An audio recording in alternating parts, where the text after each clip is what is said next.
Welcome to my show sir. Thank you sir.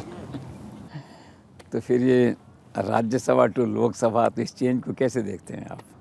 मैं इसको अच्छा मानता हूँ। मुझे लगता है कि 12 साल राज्यसभा में रहने के बाद पब्लिक के बीच में जाना और पब्लिक का वोट मांग करके लोकसभा में निर्वाचित होकर आना मुझे बहुत अच्छा लग रहा है। लोगों के बीच में जाना भी अच्छा लग रहा है, लोगों को सुनना, उनको समझना, तो मुझे एक अच्छा उत्सव की तरह लग रहा है। वैसे आपकी कर्म भूमि तो अजमेर रही, हरियाणा भी रही थोड़ी, तो अलवर का चयन कैसे हुआ? अलवर में भी पिछले 12 सालों में सांसद रहते हुए मैंने बहुत ज़्यादा कार्य किए थे। एमपी लैड के 193 प्रोजेक्ट्स किए और 4 गाँव को गोद लिया अलवर में, जिनको आदर्श गांव के रूप में मैंने विकसित किया। और मंत्री रहने के बाद भी जब यहाँ पे पीएफ ईएसआईसी के रीजनल ऑफिस की बात थी, या नीमराणा में 150 बेड का हॉस्पिटल स्वीकृत कराने की बात थी, मेडिकल कॉलेज को शुरू कराने की बात थी, सरिस्का का एक लंबे समय से हमारा ईएसजेड का विषय रह रहा था, एलिवेटेड कॉरिडोर का विषय रह रहा था, अलवर के हाईवेज के पनियाला मोड़ को हमने कनेक्टिविटी देने के लिए नितिन जी से मिला था। तो ये एक ऐसा क्षेत्र रहा है अलवर, जो अजमेर तो रहा है लेकिन मेरा एक पारिवारिक क्षेत्र रहा है।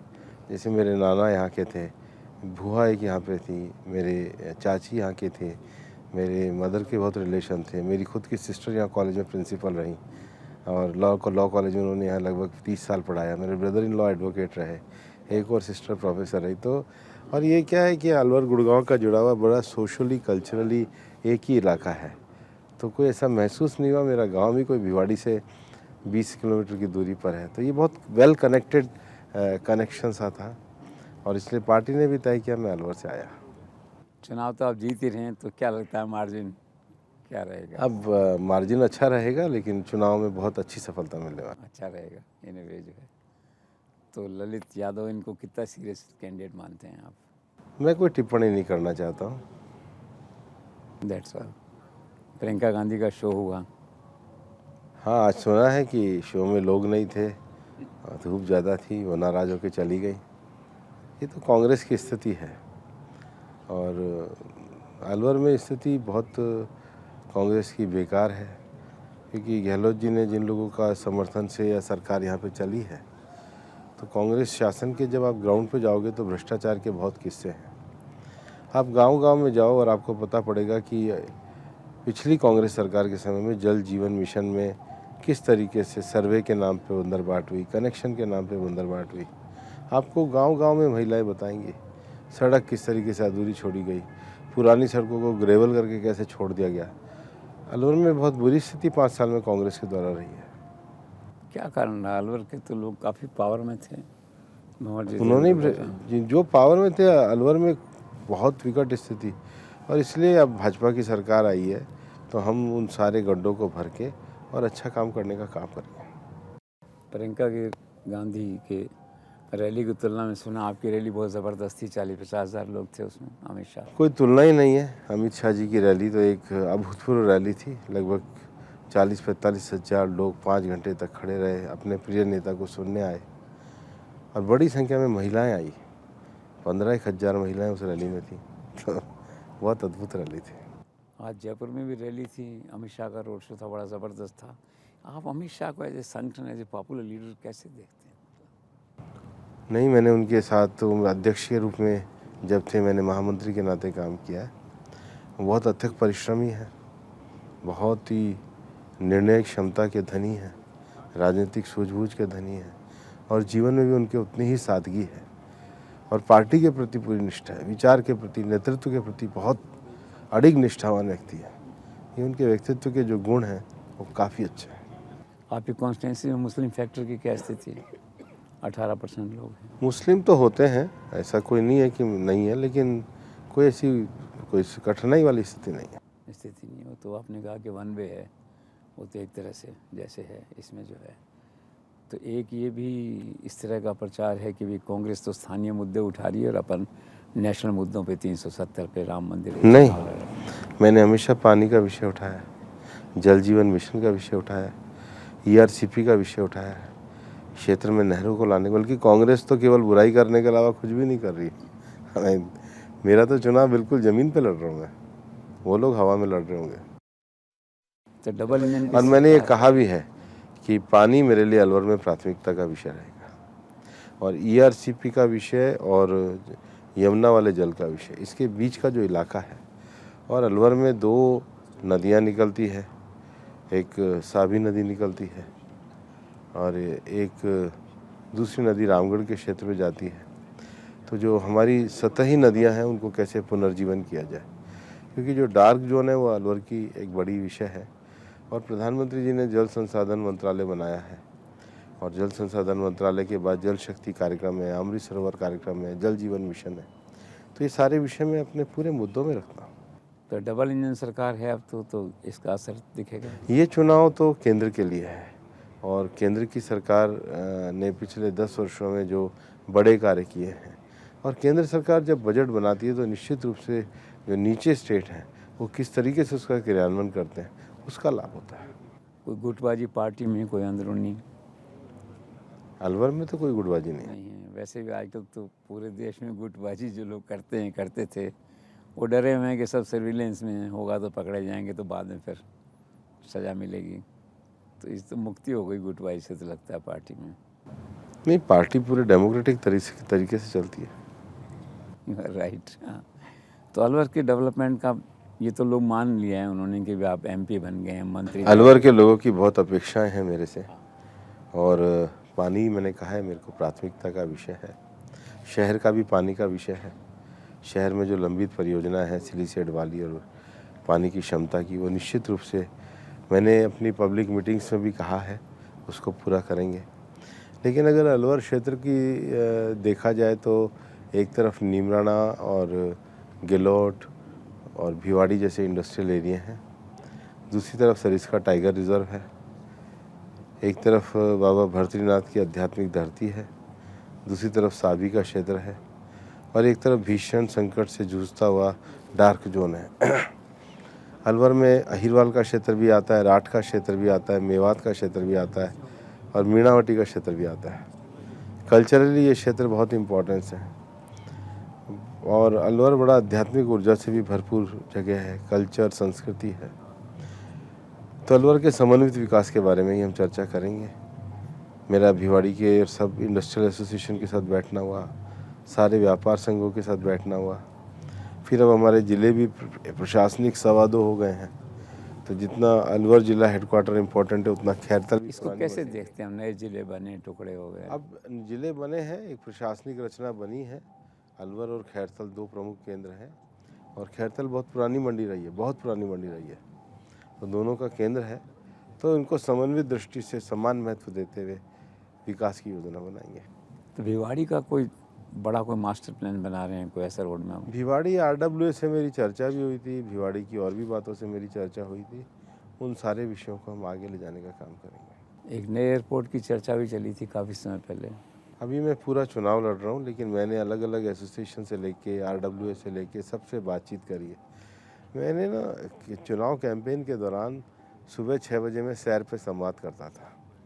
तो सैर पे संवाद में 6 बजे किसी न किसी पार्क में जाता था। तो मैं जितना अलवर के लोगों के मेरा सहज संवाद हुआ है उतना शायद कभी किसी और का चुनाव के दौरान नहीं हुआ होगा। तो मेरा बहुत सहज संवाद हुआ है सबसे। कुछ समस्याएं रहती हैं लॉ एंड ऑर्डर की, गो हत्या वगैरह के इशूज़ रहे हैं। लॉ एंड ऑर्डर एक इम्पॉर्टेंट इशू है, और निश्चित रूप से सांसद बनने के बाद उसको देखना, प्रशासन से समन्वय करना, राज्य सरकार से समन्वय करना, ये आवश्यक है, वो किया जाएगा। लॉन्चिंग वॉन्चिंग में काफ़ी बदनामी हुई पहले उस सरकार के टाइम में। जैसे जैसे परिस्थिति आएगी उसके समाधान की बात करेंगे। समाधान की बात करेंगे। जो घोषणा पत्र जारी किया प्राइम मिनिस्टर ने, वहाँ पार्टी ने जारी किया, उसको आप कैसे देखते हैं? भारतीय जनता पार्टी के घोषणा पत्र में एक तरीके से विकास को रेखांकित किया है कि 2047 में भारत कैसे होगा। तो उसमें जहाँ पे गरीब कल्याण को प्राथमिकता है, वहाँ युवाओं की दिशा की प्राथमिकता है। जहाँ पे इंफ्रास्ट्रक्चर की प्राथमिकता है, वहाँ ईज़ ऑफ डूइंग बिजनेस की प्राथमिकता है। जहाँ पर पर्यावरण की चिंता है, वहाँ पर भारत के वैश्विक नेतृत्व के लिए कैसे विकास के मार्ग को चुनेंगे। और आने वाले समय के औद्योगिक विकास के जो विभिन्न आयाम खुलने वाले हैं, उनको लेकर बहुत बड़ा विज़न है। ये घोषणा पत्र अपने आप में 2047 का एक विज़न पेपर है। तो इतनी लंबी सोच आप रख रहे हैं 2047 तक? रखनी चाहिए। जब 140 करोड़ का देश है तो एक लक्ष्य को लेकर के चलना चाहिए, और जब हम लक्ष्य को लेकर के चलते हैं तो उसको प्राप्त भी करते हैं। आपने काफ़ी करीब से काम किया है मोदी जी के साथ, कैबिनेट में, सब जगह। आप कैसे देखते हैं एक लीडर के रूप में? उनका मेहनत, उनका आर्टिकुलेशन, उनका स्वभाव, उनकी डेडिकेशन। और ये 400 की जो बात आती है, तो जो कैंपेन चल रहा है, क्या कुछ असेसमेंट बनता मुझे है? इसमें बहुत पॉजिटिवनेस नज़र आती है क्योंकि मैं ग्राउंड पे देख रहा हूँ मोदी जी के प्रति क्रेज। केरल, तमिलनाडु, आंध्र, तेलंगाना, उड़ीसा, बंगाल, इसमें तो अभी विस्तार की प्रक्रिया चुनाव में भी हो रही है। तो 400 पार कोई बड़ा लक्ष्य नहीं है। भाजपा का जितना स्ट्रेंथ बढ़ रहा है उस हिसाब से तो क्या लगता है साउथ में सब ब्रेक करेंगे? निश्चित रूप से साउथ में परिवर्तन आएगा, सपोर्ट भी मिलेगा। कर्नाटका में क्या लगता है? वहाँ सरकार बदल गई चूँकि। सरकार बेशक बदली है लेकिन अब वो कांग्रेस की गारंटी तो फेल हो गई है, तो लोगों को वापस लगने लगा है कि उन्होंने ठीक नहीं किया है। केरला कुछ काफ़ी। केरल में, तमिलनाडु में भी बहुत पॉजिटिव भाव है। साउथ में सब ब्रेक होगा, मतलब निश्चित रूप से ब्रांड मोदी काम करेगा वहाँ भी, आप दैट वे मानते हैं? आएगा। और यहाँ आप राजस्थान में क्या लगता है, क्लीन स्वीप करने जा 25 रहे में हैं? से 25 जीतेंगे। 25 सीटें जीतने जा रहे हैं, इसमें आप कॉन्फिडेंट हैं?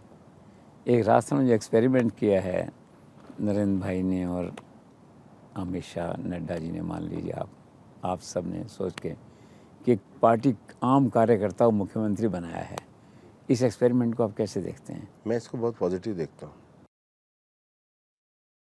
क्योंकि नई पीढ़ी को लाना, नई पीढ़ी को जोड़ना, नई पीढ़ी को नई क्षमताओं को विकास करना, और इसका आप परिणाम भी देखिए ना कि सरकार में आने के 100 दिन बाद ही मुख्यमंत्री भजनलाल जी द्वारा ईआरसीपी का समझौता किया, यमुना का समझौता किया, तो एक पानी के विषय को उन्होंने एड्रेस किया। 1,60,000 करोड़ के एमओयू किए, तो ऊर्जा को उन्होंने एड्रेस किया। पेपर लीक वालों पे सख्त कार्रवाई करके जेल में करा, तो उन्होंने अपने संकल्प को, लोगों के सामने किए गए वादे को पूरा किया। और लंबे समय से जो वैट पड़ा था उसको रिड्यूस किया। तो घोषणा पत्र को, जो पॉलिसी डॉक्यूमेंट बना के इम्प्लीमेंटेशन है, उसके प्रति अपनी सोच जाहिर करी।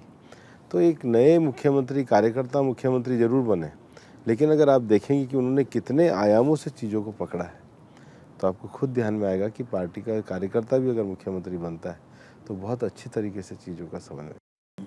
तो कैबिनेट बहुत अच्छी बनाई, लेकिन यादव कैटेगरी से कोई आया नहीं। वो तो समय आने पे हो जाएगा क्योंकि शुरू में कैबिनेट होती है, बाद में विस्तार होता है। I agree. और इनका पूरा सपोर्ट हो रहा है, बालकनाथ जी सब लगे हुए हैं बालकनाथ जी कैंपेन में। पूरे कैंपेन को उन्होंने संभाल रखा है, लगातार जा रहे हैं सभी लोग नेता। मैं तो मेरे अलवर के कार्यकर्ताओं का बहुत शुक्रगुजार हूँ कि आज 15 तारीख है और मेरी 5 विधानसभाओं के पंचायत केंद्र तक के दौरे पूरे हो। हाँ, वो तो कमाल है। खैर, तो ये कार्यकर्ताओं की मेहनत ही है कि मैं इतना नीचे तक जा पाया। इसमें तो कोई शक नहीं है। एक ही कैसे देखते हैं, कांग्रेस के लोग चुनाव लड़ना नहीं चाहते, कोई बड़ा आदमी चुनाव लड़ने कोई नहीं आया। कांग्रेस अब एक डूबता हुआ जहाज हो गई है, कोई समझदार आदमी उसमें सवारी नहीं करना चाहता। कैंडिडेट नहीं मिले कई जगह तो। उनके पास प्रचार कैंपेन में भी झूठ के अलावा कुछ नहीं है। हिंदुस्तान की पॉलिटिक्स बदल गई है। हिंदुस्तान की पॉलिटिक्स अब बरगलाने वाली पॉलिटिक्स नहीं रही है। हिंदुस्तान की पॉलिटिक्स में बहुत बड़ा परिवर्तन आया। ये प्रो गवर्नेंस पॉलिटिक्स हुई है। मोदी जी का जो सबसे बड़ा योगदान देश को है वो प्रो गवर्नेंस है। इसको एक्सप्लेन करेंगे जरा, ये नया प्रो आइडिया है। गवर्नेंस का अर्थ ये होता है कि जब आप शासन में आने के बाद पहले दिन से उस विषयों की डिलीवरी करते हो और डिलीवरी करने के बाद लोगों को लगता है कि आपने जो वादे किए वो पूरे करे हैं, तो लोग बजाय सरकार बदलने के सरकार की कंटिन्यूटी में विश्वास रखते हैं। इसलिए जो 2 बार के बाद तीसरी बार मोदी जी का आना है कि लोग इस कंटिन्यूटी को चाहते हैं। उनको लगता है कि किए हुए वादे को पूरा करने वाली सरकार है। इससे देश में एक पॉजिटिव पॉलिटिकल एटमॉस्फेयर क्रिएट हो रहा है। ये 100 दिन का कंसेप्ट है कि 100 दिन में ये एजेंडा पहले से तय हो गया, इस इनिशिएटिव को आप कैसे देखते हैं? नहीं, अच्छा है। अभी सरकार आने के बाद 100 दिन का एजेंडा तय करेगी और उसका बड़ा लाभ रहेगा। टारगेटेड डिलीवरी और लास्ट माइल डिलीवरी के लिए टाइम फ्रेम होना बहुत ज़रूरी है और वो मोदी जी के शासनकाल में होता है। मोदी जी कह रहे हैं कि ये ट्रेलर है, अभी तक मैंने कि आगे कुछ बड़ा होने वाला है। क्या विजुलाइज करते हैं बड़ा? प्रशासन का बहुत बड़ा अनुभव है, 25 साल का उनका अनुभव है। एज एडमिनिस्ट्रेटर के रूप में हम देख रहे हैं, सीएम गुजरात और प्रधानमंत्री के रूप में, और बड़ा ही विज़न उनका आएगा। अब तो बीजेपी का संकल्प पत्र आया है, लेकिन मोदी जी का विज़न सरकार में तो और ज़्यादा व्यापक ही रहेगा।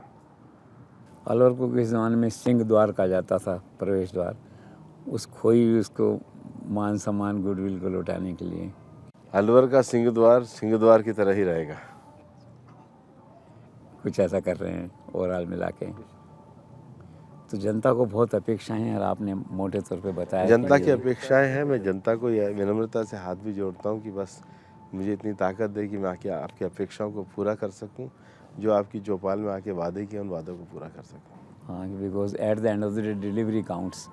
आप खुद इस बात को मानते हैं। तो अब ये चुनाव तो आपका ख़त्म हो जाएगा यहाँ का, तो फिर कैसे कहाँ आगे? वो पार्टी योजना बनाएगी, जहाँ पार्टी तय करेगी वहाँ जाके काम करेंगे। एक आपने एक्सपेरिमेंट, और उस एक्सपेरिमेंट में आपका रोल रहा मध्य प्रदेश के अंदर। सबका कहना है कि आपकी राय इम्पोर्टेंट थी। उस एक्सपेरिमेंट को कैसे देखते हैं आप? नहीं, सबसे पहले तो मध्य प्रदेश में हमारा चुनाव का कैंपेन एमपी के मन में मोदी था, तो कैंपेन का नैरेटिव बहुत अच्छा था, उसका आउटरीच बहुत बढ़िया था। एमपी के मन में मोदी। हाँ, और मध्य प्रदेश में कुल मिलाकर के नीचे कार्यकर्ताओं ने मेहनत करी, उस स्ट्रक्चर के कारण हम लोग आए हैं। उनके वर्किंग को कैसे देखते हैं? अब जैसे राजस्थान का आपने बताया, उनकी परफॉर्मेंस को कैसे देखते हैं? अच्छे हैं, वो भी आने के बाद उन्होंने काफ़ी ज़्यादा अपने निर्णयों को लिया है, लेकिन अच्छे व्यक्ति हैं, बहुत अच्छे पुराने कार्यकर्ता। एक आप लोगों का एक टारगेट था कि चलो यूपी और बिहार के यादव बेल्ट भी इससे प्रभावित होगा, तो कोई लगा ये?